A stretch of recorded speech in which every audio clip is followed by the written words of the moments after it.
बाबा जी की प्यारी साध संगत जी, राधा स्वामी जी, संगत जी।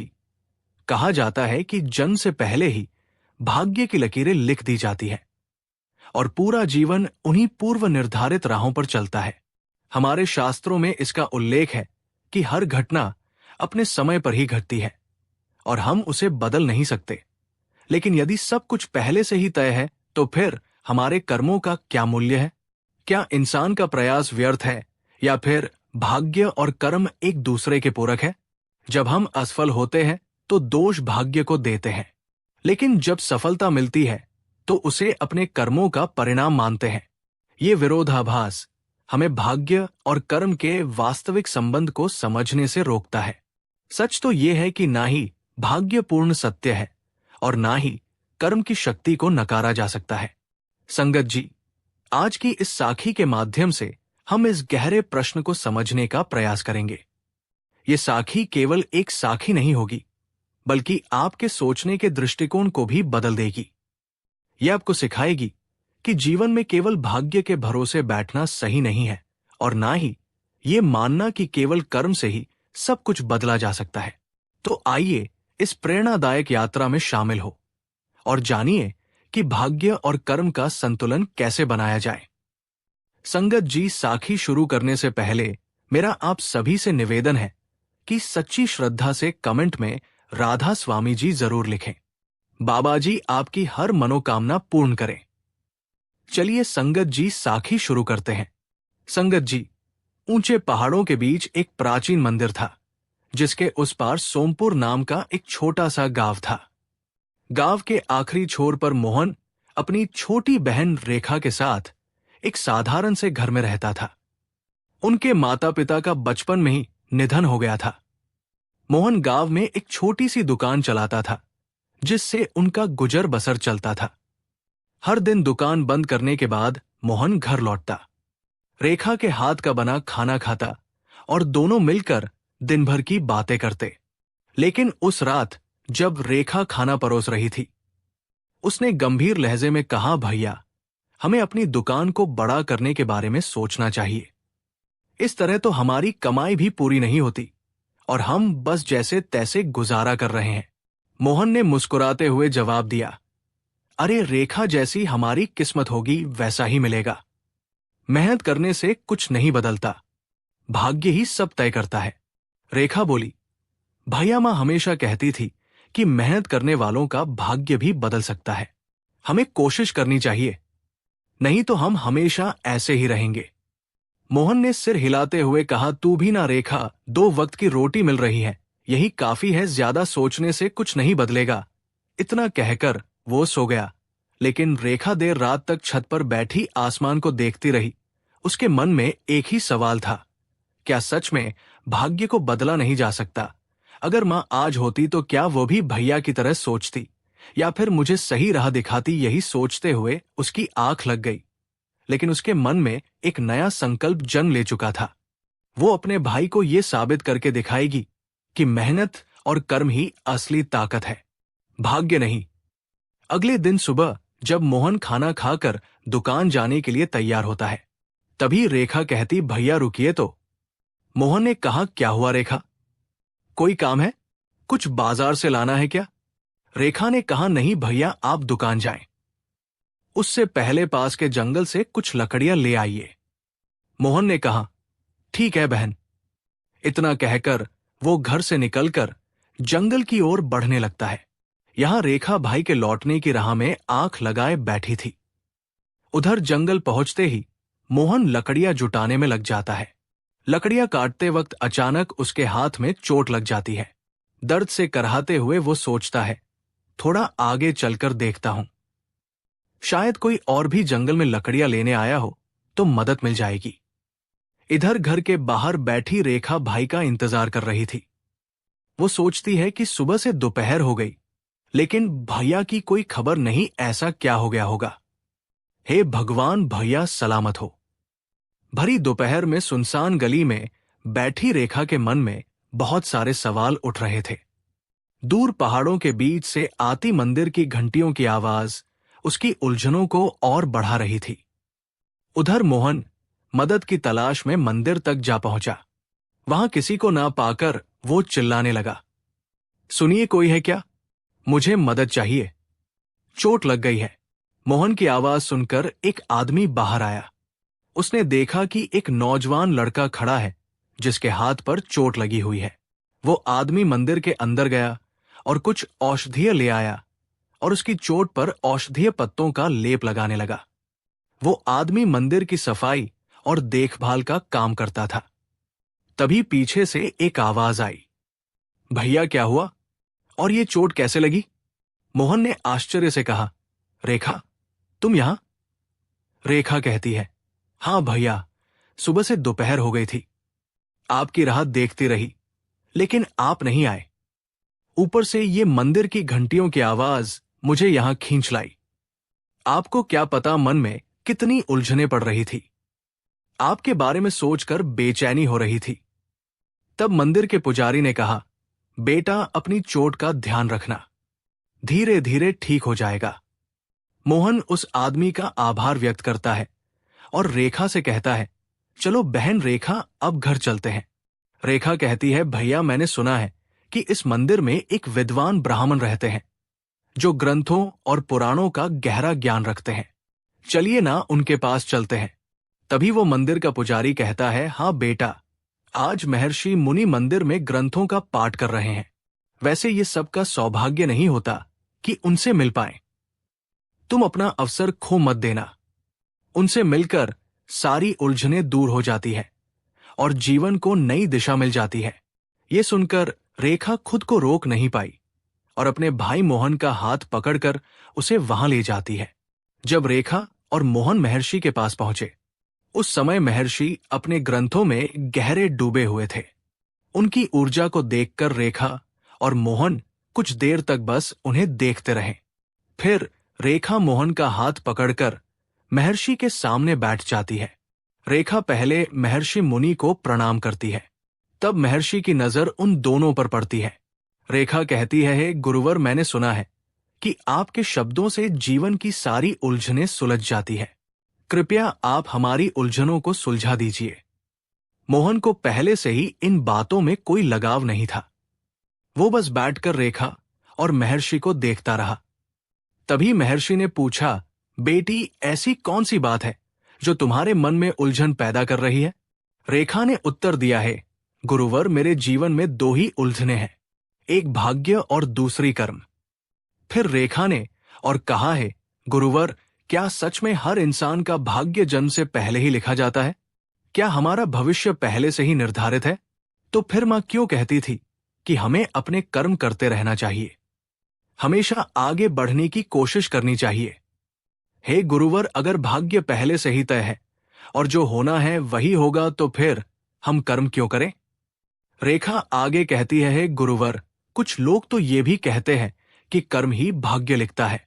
हे गुरुवर, मुझे बताइए कि मैं अपने जीवन को किस आधार पर जीऊं, भाग्य या कर्म? महात्मा ने जब ये सारी बातें रेखा के मुंह से सुनते हैं तो वे समझ जाते हैं कि रेखा किस उलझन में फंसी है। तब महर्षि कहते हैं, बेटी, इस संसार में हर प्राणी का भाग्य जन्म से पहले ही लिखा जाता है। महर्षि कुछ और बोल नहीं जा रहे थे। तभी मोहन रेखा की तरफ देखकर कहता है, सुना रेखा, जो भाग्य में लिखा है वही हमारे जीवन में होता है। ये सुनकर महर्षि समझ गए कि मोहन का विश्वास केवल भाग्य पर अटका हुआ है और वो कर्म को व्यर्थ मानता है। अब महर्षि मुस्कुराए और मोहन की तरफ देखकर बोले, बेटा, भाग्य और कर्म के बीच का संबंध समझना बहुत जरूरी है। तब मोहन कहता है, मुझे माफ करना गुरुवर, लेकिन कर्मों का कोई मतलब नहीं है। मैं कुछ भी करूं, मेरा भविष्य वही रहेगा जो मेरे भाग्य में लिखा है। अब मोहन रेखा के इशारे को अनदेखा करते हुए महर्षि से कहता है, गुरुवर, एक बार एक राज्य में एक राजा था।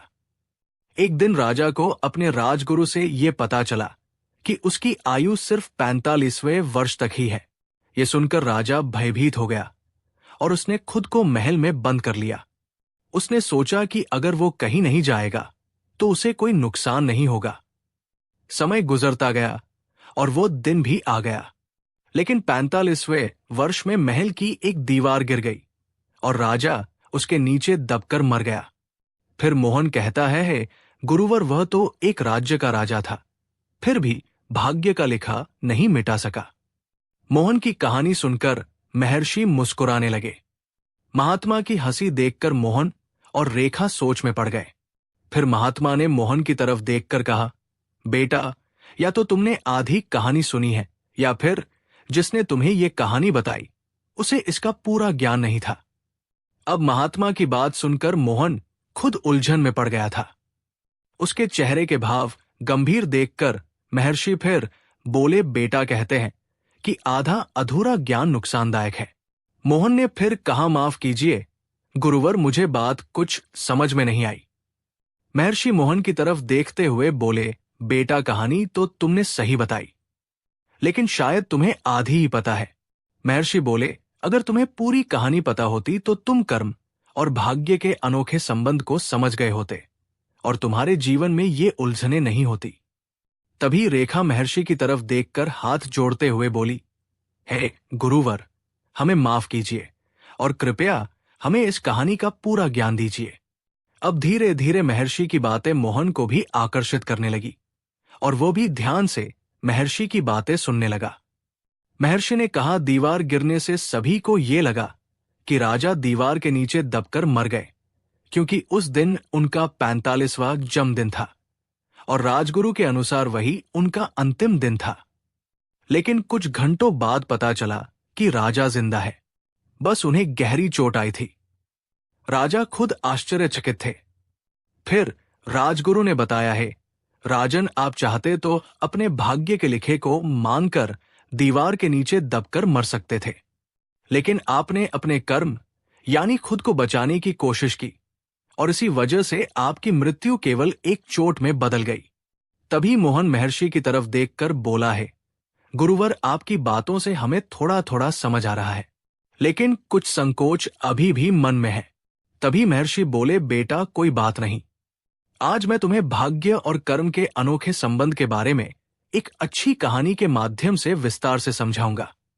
इसके बाद हर एक इंसान के जीवन की सारी उलझनें दूर हो जाएंगी और सभी की जिंदगी भी सफल होगी। इतना कहकर महर्षि अपनी कहानी शुरू करते हैं। महर्षि कहते हैं कि बेटा, किसी नगर में एक मछुआरा रहता था। मछुआरे के घर में उसकी पत्नी और एक नवजात संतान थी। शादी के कई साल बाद ईश्वर की कृपा से उन दोनों को एक पुत्र का संतान का सुख मिला था। ना जाने क्यों फिर भी उनकी जिंदगी आंसुओं से भरी हुई थी। उनकी संतान विकलांग थी और दुनिया के किसी भी माता पिता के लिए यह स्वीकार्य नहीं था। लेकिन भाग्य का लिखा भी झूठ नहीं होता। हर रोज मछुआरा अपने काम से लौटता और अपनी पत्नी और बच्चे के साथ समय बिताता था। लेकिन जब भी वह अपने बच्चे का चेहरा देखता तो सोचता, मेरा बच्चा जैसा भी है, मुझे प्यारा है। भला दुनिया के कौन से माता पिता अपनी संतान से प्यार नहीं करते। तभी उसकी पत्नी की रोने की आवाज आती है। वो सद्गुरु की तस्वीर के पास बैठकर रोज की तरह अपना दुख प्रकट कर रही थी। वो कहती है, ईश्वर, ये आपका कैसा न्याय है? इतना भजन सिमरन और सेवा करके तेरे ही आशीर्वाद से हमें संतान का सुख मिला, फिर भी खुशी की जगह आंसू बहा रही हूं। तभी मछुआरा अपनी पत्नी से कहता है, प्रिय, तुम क्यों रो रही हो? हम तो ठहरे किस्मत के मारे, यही तो भाग्य का लिखा है। फिर मछुआरा की पत्नी कहती है, सुनिए जी, मैंने सुना है हमारे राज्य के राजा बड़े दयालु और प्रजाप्रिय हैं। तभी मछुआरा सिर हिलाकर अपनी हामी भरता है तो उसकी पत्नी कहती है, हमें राजा से मिलना चाहिए। मछुआरा कहता है, प्रिय, हम ठहरे मामूली मछुआरे, राजा हमसे क्यों मिलेंगे? फिर मछुआरे की पत्नी रोते हुए कहती है, सुना है राज दरबार में राज वैद्य होते हैं जो कई बड़े बड़े रोगों का निवारण करते हैं। राजा से मदद की पुकार करेंगे तो कोई ना कोई समाधान जरूर मिलेगा। पत्नी की बातों में सहमति भरकर मछुआरा अपनी पत्नी और बेटी को लेकर राज दरबार में चल देता है और वहां जाकर मछुआरा कहता है, हे राजन, मैं एक साधारण सा मछुआरा हूं, और अपनी पत्नी की ओर इशारा करते हुए बोला, ये मेरी पत्नी है और ये मेरा बेटा है। हम एक छोटे से नगर में रहते हैं जो आपके ही राज्य के अधीन है। उन लोगों की हालत देखते हुए राजा ने कहा, मेरी प्रजा मेरे लिए प्रथम प्रिय है। हे मछुआरे, ऐसी कौन सी दुविधा में पड़े हो जिसके लिए तुम्हें ये कष्टदायक सफर करके आना पड़ा? तभी मछुआरा बोला, हे राजन, शादी के कई साल तक हम संतानहीन थे। मेरे और मेरी पत्नी ने खूब पूजा पाठ किया।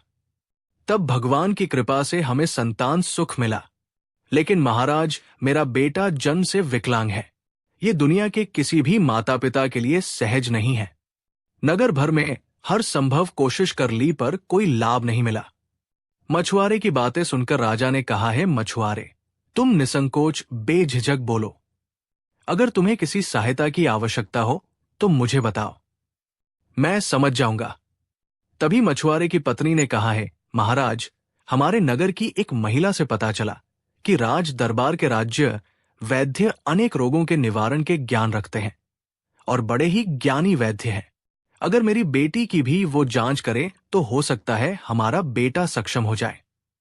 मछुआरे और उसकी पत्नी की बातों को ध्यान में रखते हुए राजा के आदेश पर राज वैद्य राज दरबार बुलाया। अब उस मासूम से बच्चे की जांच शुरू की गई है। मछुआरा और उसकी पत्नी की आंखों में उम्मीद की झलक दिख रही थी।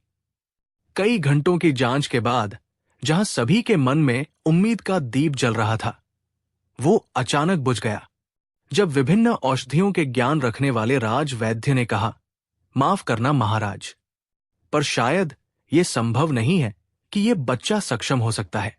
माना कि मैं अनेक रोगों के निवारण करता हूं और अनेक औषधियों का ज्ञान रखता हूं, पर मुझे माफ करें। ये शायद इस बच्ची का भाग्य है जिसे मैं बदल नहीं सकता। भला भाग्य का लिखा कौन बदल सकता है? मछुआरा और उसकी पत्नी के दिलों की धड़कनें तेज हो गई थी। मछुआरे ने कहा, है दयालु राजन, क्या मेरे बच्चे को सक्षम बनाने का कोई रास्ता बचा है? ऐसा कहकर वो जोरों से रो पड़ा। तभी राजा ने कहा, हां, शायद कुछ हो सकता है। फिर वहां खड़े सभी दरबारियों की नजरें राजा पर जा टिकी। वे सब राजा से समाधान की उम्मीद में थे। राजा ने कहा, महाज्ञानी ग्रंथों के ज्ञान रखने वाले जो एक ही झलक में भाग्य रेखा पढ़ ले, राजगुरु, अब वही एकमात्र रास्ता बचा है। राजा के निवेदन पर राजगुरु महल पहुंचे और बच्चे के पास बैठ गए। सारे दरबारी और राजा उनकी ओर आंखें लगाए खड़े थे। घड़ी दोपहर से सूरज ढलने तक का समय बीत गया। मछुआरे और उसकी पत्नी हर एक सांस इस उम्मीद में ले रहे थे कि शायद वो अपनी बेटी को ठीक करके ही अपने नगर लौटेंगे। लेकिन अचानक बिना कोई शब्द बोले राजगुरु कक्ष से बाहर निकल गए और सभी लोग हैरान रह गए। तभी मछुआरे की पत्नी दौड़ते हुए राजगुरु के पीछे भागी और उनके पैरों में गिर गई। वो बोली, है गुरुवर, आप बिना कुछ बोले मत जाइए। गुरुदेव, आप तो ग्रंथों का ज्ञान रखने वाले महाज्ञानी हैं। क्या आप मेरी बच्ची का भाग्य नहीं बदल सकते? मछुआरे की पत्नी की बातें सुनकर राजगुरु के सिर में हलचल मच गई। उन्होंने बड़ी मुश्किल से खुद को संभाला, क्योंकि ऐसी परिस्थिति से वो पहली बार जूझ रहे थे। हमेशा जीवन की दिशा दिखाने वाले, लोगों की उलझनों को सुलझाने वाले महागुरु थे वो। लेकिन आज उनके सामने एक मां थी और शायद पहली बार वो इस स्थिति में थे जहां उन्हें समझाना था कि उनके पास उस बच्ची के लिए कोई समाधान नहीं है। कुछ देर बाद बड़ी मुश्किल से राजगुरु ने खुद को संभाले हुए कहा, बेटी, मुझे माफ कर दो। आज पहली बार इस गुरु साधक को यह कहना पड़ रहा है कि तुम्हारी बेटी की भाग्य रेखा में ही विकलांग होना लिखा है। मैं महाज्ञानी महागुरु हूं, पर भगवान नहीं। फिर मछुआरा वहां पहुंचा। उसने सारी बातें सुन ली थी। अब रात्रि का समय हो गया था, इसलिए राजा ने सभी को महल में ही ठहराने का आदेश दिया। मछुआरा और उसकी पत्नी भी महल में रात बिताएं, क्योंकि अंधेरी रात में अपनी नन्ही सी बेटी को लेकर कहां जाते। अगले दिन सुबह मछुआरा, उसकी पत्नी और बच्चे के साथ महल से निकलकर नगर की ओर बढ़ चले। रास्ते में चलते चलते वे दोनों बस यही सोच रहे थे कि इस संसार में जब तक माता पिता है तब तक सब कुछ ठीक है। वैसे भी अपने विकलांग बेटी की चिंता कर रहे थे। उन्होंने और भी सोचा कि माता पिता तो अपना सारा जीवन अपनी संतान के साथ नहीं बिता सकते, उनके बाद उनके बेटी का भविष्य कैसे चलेगा? वो विकलांग है, लोग उसे किस नजर से देखेंगे? ये कठोर दुनिया हमारी बेटी को अकेले कैसे चलने देगी? पति पत्नी दोनों ये सब सोचते सोचते जंगल से होकर उनके घर तक पहुंच जाते हैं। सफर से लौटने के बाद भी खाने का एक भी निवाला नहीं लिया, बस सद्गुरु के सामने दिया जलाकर बैठे। दोनों पति पत्नी के मुंह में एक भी शब्द नहीं थे, पर दोनों की आंखों से बहते हुए आंसू बहुत कुछ कह रहे थे। फिर उनका बच्चा रोने लगा तो मछुआरे की पत्नी उसे दूध पिलाकर सुला दिया। वो भी अपनी बेटी के पास सो गई, लेकिन मछुआरा ईश्वर के सामने हाथ जोड़े बैठा था। कुछ समय बाद उसको नींद आ गई। ठाकुर जी को पुकारते हुए मछुआरे की आंख लगी ही थी। तभी उसके सपने में सद्गुरु प्रकट हुए। उनके चेहरे पर अद्भुत प्रकाश, मानो जैसे वो हकीकत में सद्गुरु को अपने सामने देख रहा हो। सद्गुरु को देखकर कोई भक्त भला चुप कैसे बैठ सकता है? मछुआरे ने कहा है, प्रभु मैंने और मेरी पत्नी ने बहुत भजन सिमरन और सेवा की, तब जाकर आपकी दया दृष्टि पड़ी और हमें संतान सुख प्राप्त हुआ। आप तो भाग्य लिखते हैं, मनुष्य के जन्म से पहले ही भाग्य लिख दिया जाता है। हे प्रभु, ऐसी कौन सी भूल हुई हमारी पूजा में कि आपने हमारी बेटी के भाग्य में विकलांगता लिख दी? तब सद्गुरु जी मुस्कुराए और कहा है, मछुआरे, तुम्हारी भक्ति से तो मैं हर वक्त प्रसन्न होता हूं। ना तुम्हारी सेवा में कोई भूल हुई थी। तुम मेरी बातों को ध्यान से सुनो। तुम्हारी बेटी का तो क्या, मैं तो इस संसार में किसी भी प्राणी के भाग्य नहीं लिखता हूं। ये तो वे खुद तय करते हैं कि उनके आने वाले समय में क्या घटित होगा। तभी मछुआरे ने पूछा है, प्रभु मुझ अज्ञानी को थोड़ा सरल और विस्तार से समझाइए। फिर सद्गुरु जी कहते हैं, सुनो मेरे प्रिय भक्त, आज तुम्हारी बेटी जिस घड़ी से गुजर रही है, ये भाग्य उसने अपने पिछले जीवन के कर्मों से लिखा है। ये सुनकर मछुआरा आश्चर्यचकित हो जाता है। फिर सद्गुरु जी कहते हैं, ये तुम्हारी बेटी के पिछले जन्म के कर्मों का फल है। सुनो, एक राज्य में एक जहरी रहता था जिसके पास बेशुमार दौलत थी।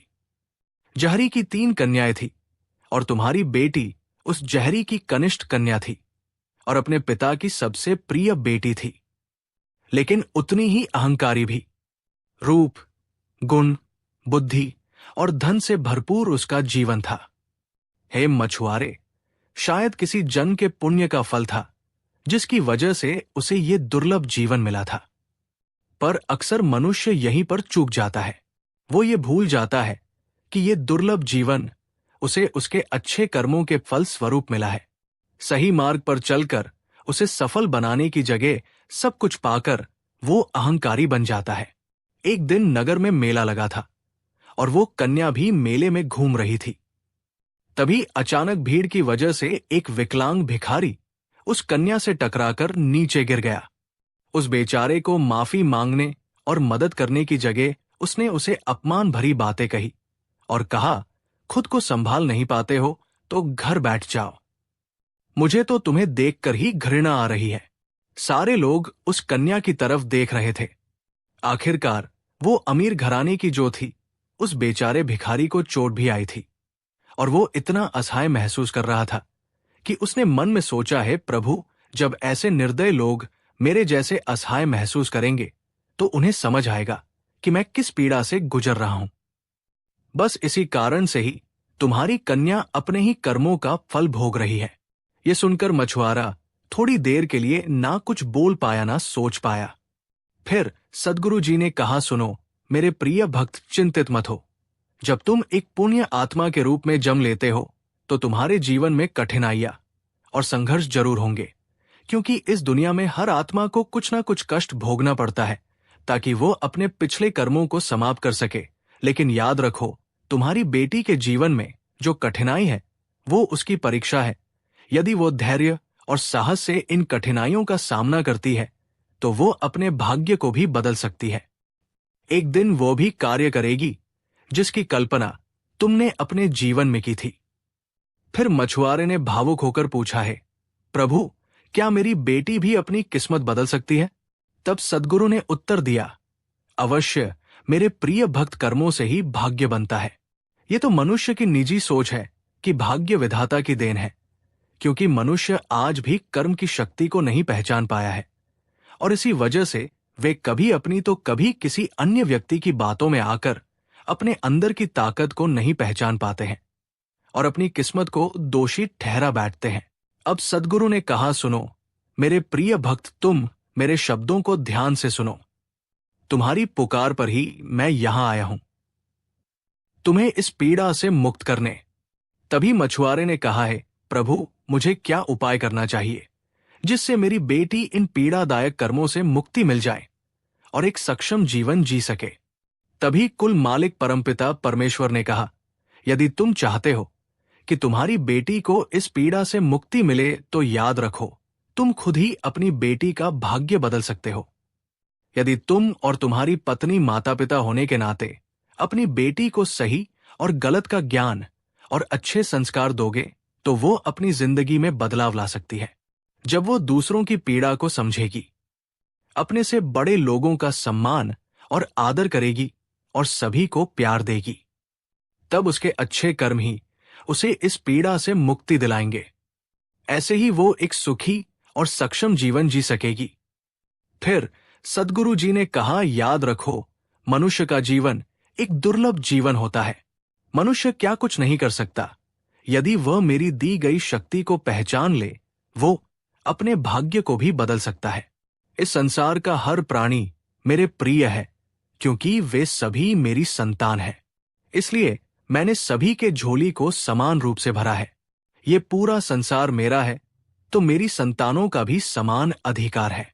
जैसे माता पिता अपने सभी संतानों को समान रूप से पालन पोषण करते, स्थायी शिक्षा, खाना और ज्ञान प्रदान करते हैं, ताकि वे आगे जाकर खुद के भविष्य को संवार सके।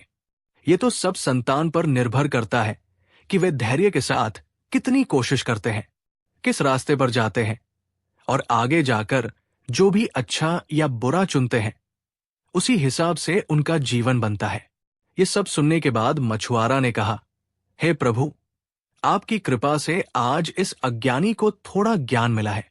हे प्रभु, मैं समझ गया हूं कि किस प्रकार मैं अपनी बेटी का जीवन संवार सकता हूं। इतना कहते ही मछुआरे की आंखें खुल जाती है। उसे एहसास होता है कि ये तो सपना था, पर वो सोचता है कि ये वास्तव में सही है कि कर्म ही मनुष्य का भाग्य लिखते हैं। वो समझ गया था कि सद्गुरु ने उसकी पुकार सुनकर मदद का हाथ बढ़ाया है और रास्ता भी दिखा दिया है। मछुआरे ने ये सारी बातें अपनी पत्नी को बताई और दोनों की आंखों से आंसू बह रहे थे। जैसे घने अंधेरों के बाद सवेरा आता है और सूरज नई उम्मीद के साथ उगता है, वैसे ही वे भी कुछ महसूस कर रहे थे। तभी मछुआरा अपनी पत्नी से कहता है, कर्म की शक्ति इतनी बड़ी होती है, आज पता चला।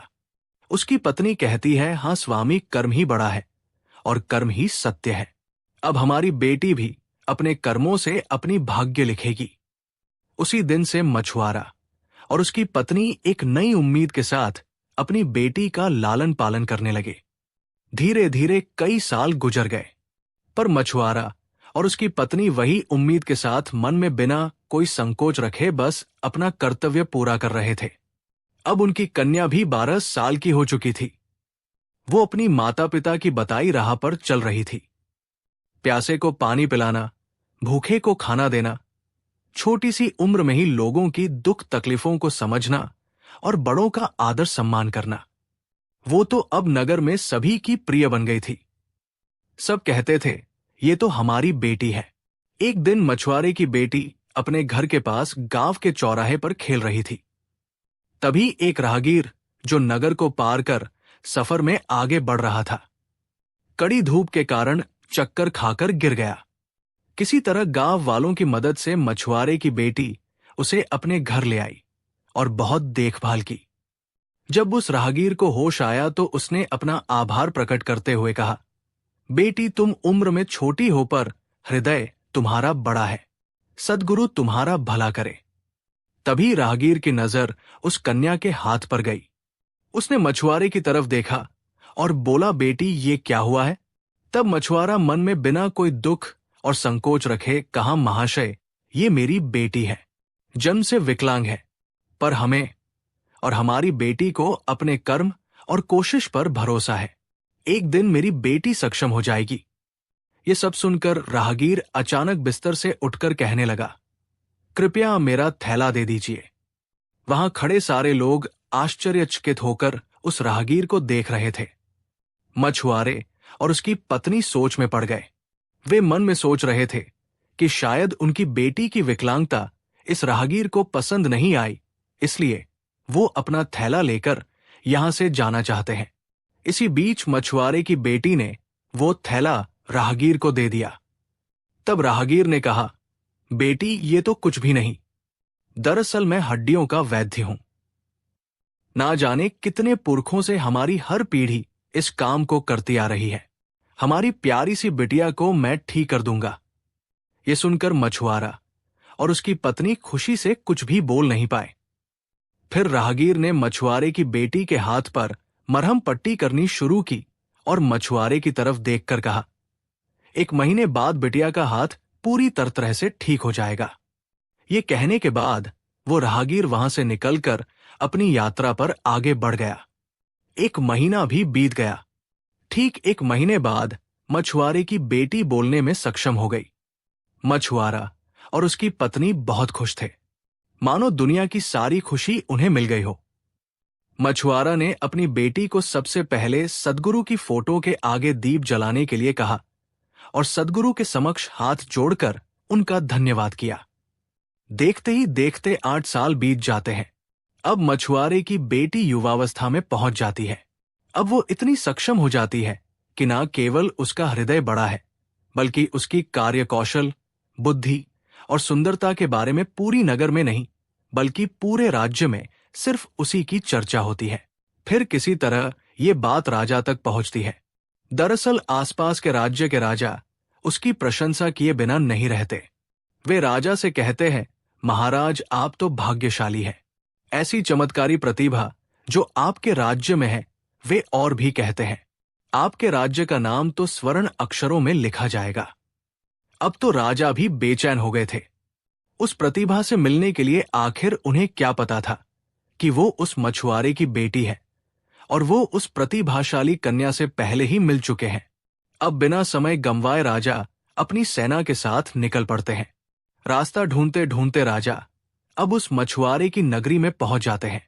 वहां नगर के एक व्यक्ति की सहायता से राजा मछुआरे के घर के दरवाजे के बाहर पहुंचकर घर में अंदर जाने की अनुमति मांगते हैं। तभी अंदर से वो मछुआरे की कन्या निकल कर आती है। उसे देखते ही राजा कहने लगे हैं, पुत्री तुमसे मिलने की तमन्ना कई दिनों से थी। मैं तुम्हारा आभार प्रकट करना चाहता था। तुम तो हमारे राज्य की सौभाग्य हो। तभी पीछे से मछुआरे और उसकी पत्नी राजा को देखकर चौंक जाते हैं। राजा भी उन दोनों को देखकर दंग रह जाते हैं। थोड़ी देर के लिए वहां सन्नाटा छा जाता है। अब मछुआरा मन में सोचता है, आखिर ऐसी कौन सी बात हो गई जो राजा इस मछुआरे के घर चले आए?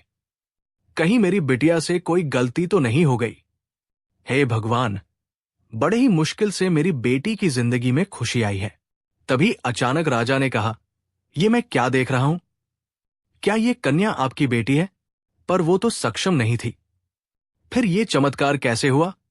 फिर मछुआरे और उसकी पत्नी ने सारी बातें राजा को बताई और कहा, हे राजन, इसी तरह अपने कर्म से ही मेरी बेटी ने अपना भाग्य बदल दिया। थोड़ी देर बाद राजा ने कहा, कभी सोचा नहीं था यह भी संभव हो सकता है। फिर राजा मछुआरे की तरफ देखकर बोले, हे मछुआरे, आज आप लोगों ने समझा दिया कि कर्म की शक्ति सबसे ऊपर है। अब राजा मछुआरे और उसकी पत्नी के आगे हाथ जोड़कर बोलने लगे हैं, मछुआरे, मैं निसंतान हूं। मेरा कोई उत्तराधिकारी नहीं है। इस राज्य का भार संभालने की ताकत अब मुझ में नहीं बची।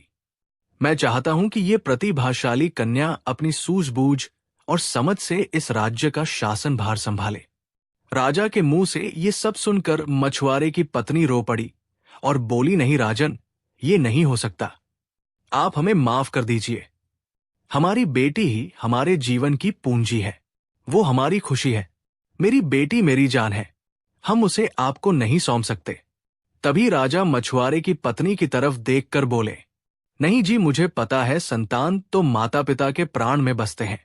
मुझे पता है संसार के धन को कोई दे सकता है, पर एक मां अपनी संतान नहीं दे सकती। ये मुझ जैसे संतान अभागा को नहीं पता होगा क्या? राजा फिर बोले, आप दोनों मुझे गलत समझ रहे हैं। आप लोग चिंतित ना हो। कृपया मेरी बात ध्यान से सुने।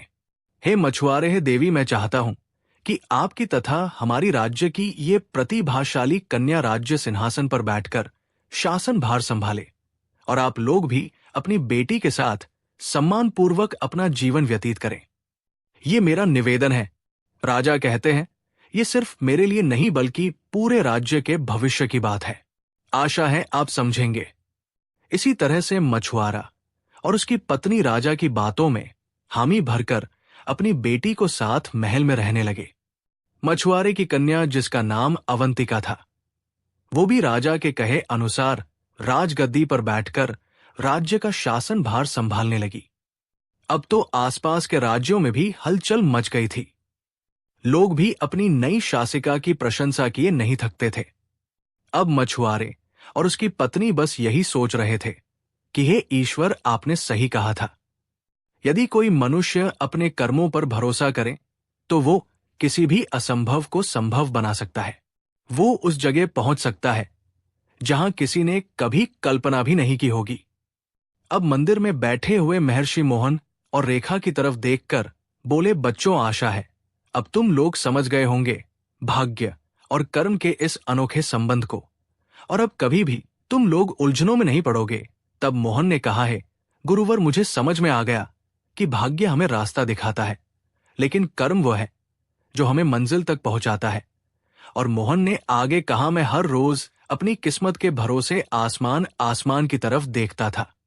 तारे गिन गिन कर सोचता था कि कब मेरी किस्मत बदलेगी। मुझे आज पता चला, गुरुवर, भाग्य को विधाता नहीं बल्कि मनुष्य अपने कर्मों से बदलता है। अंत में मोहन महर्षि की तरफ देखकर बोला है, गुरुवर, मैं अज्ञानी था, बिना कुछ समझे बोल पड़ा था, मुझे माफ कर दीजिए। अब रेखा भी महर्षि की तरफ देखकर बोली है, गुरुवर, मेरी मां भी शायद हमें भाग्य और कर्म के इस अनोखे संबंध के बारे में समझाना चाहती थी। अब मोहन और रेखा मन में उम्मीद लिए महर्षि के पैरों तले सिर झुकाकर कर्म के पथ पर अपनी घर की तरफ बढ़ चले। संगत जी, भाग्य केवल कर्मों का फल है। भले ही भाग्य जन्म से पहले लिखा हो, पर हम अपने कर्मों से इसे बदल सकते हैं। संगत जी, जीवन एक दुर्लभ अवसर है जिसे सही दिशा में ले जाकर हम आत्मा को मोक्ष की ओर अग्रसर कर सकते हैं। संगत जी, आज से, अभी से अगर कोई आपकी काबिलियत पर प्रश्न उठाए तो उसकी बातों पर ध्यान ना देकर अपने कर्मों में ध्यान लगाओ। एक दिन तुम भी मछुआरे की कन्या अवंतिका की तरह उस जगह पहुंच जाओगे जहां की कल्पना भी तुमने नहीं की होगी। याद रखिए संगत जी, कितना भी बड़ा विद्वान भी तुम्हारी किस्मत क्यों ना पढ़ ले, पर तुम्हारे कर्मों में वह शक्ति है जो तुम्हारी भाग्य रेखा भी बदल देगी। तो संगत जी, आशा करता हूं कि इस साखी से आपको बहुत कुछ सीखने को मिला होगा। अगर वीडियो आपको अच्छी लगी हो तो वीडियो को लाइक और इस वीडियो को अपने दोस्तों और सत्संगियों भाइयों के साथ शेयर जरूर करें, और हमारे इस चैनल को सब्सक्राइब करना ना भूलें। मिलते हैं अगली वीडियो में। राधा स्वामी जी।